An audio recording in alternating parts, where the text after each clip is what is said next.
Une énième vidéo sur le libre arbitre. Ouais. Parce qu'aujourd'hui, j'ai encore eu une question sur le libre arbitre.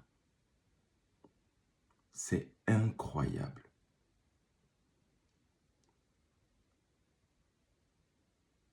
L'évidence même qui n'est pas évidente en fait. C'est ça qui est complètement fou. Je parlais aujourd'hui de débattre sur le libre arbitre qui est complètement, même le débat en lui-même est complètement incroyable, complètement fou quoi. Parce que pour débattre, il faut quelqu'un qui soit pour et l'autre qui soit contre. Sauf que celui qui est contre est en fait pour. Celui qui est contre confirme en fait ce que celui qui est pour va dire en fait. Parce que le libre arbitre,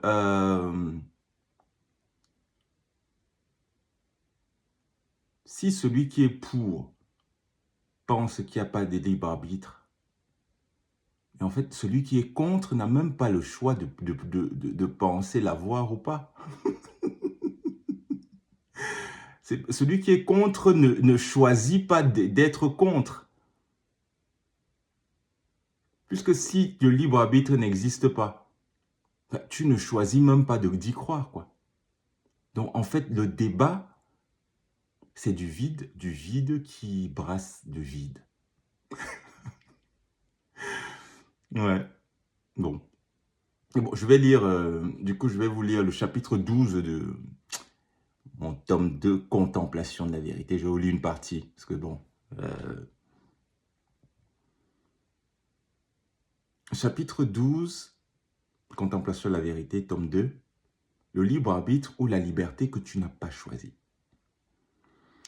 On te dit que tu es libre comme on proclame un slogan, avec conviction et sans trop s'attarder sur les détails.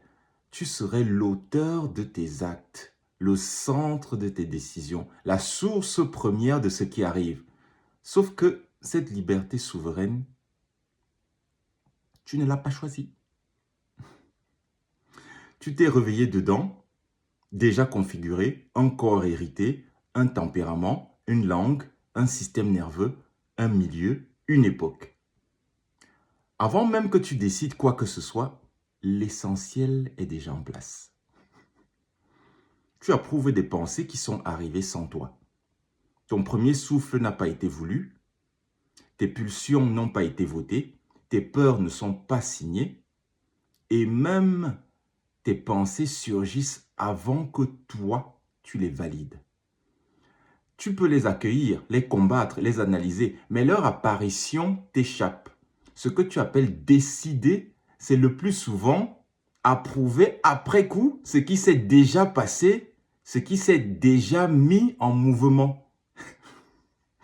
Le moi qui choisit ressemble moins à un souverain qu'à un commentateur sportif. Il décrit en direct une action qu'il n'a pas initiée et s'en attribue le mérite.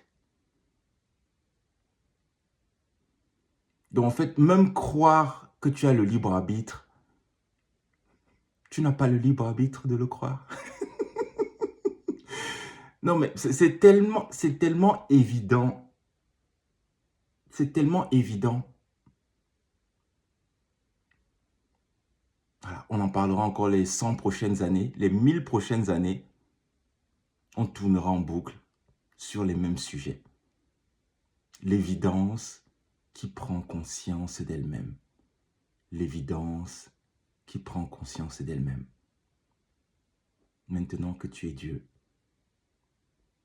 tu te distrais avec des débats complètement absurdes. Je répète l'évidence.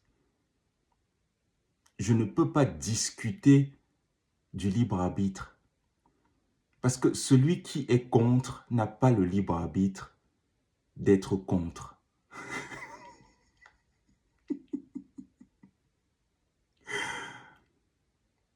Si tu penses avoir le libre arbitre, c'est pas toi qui penses avoir le libre arbitre. Donc, la discussion est nulle et sans effet. Donc, tu peux penser avoir le libre arbitre. Justement parce que tu ne l'as pas.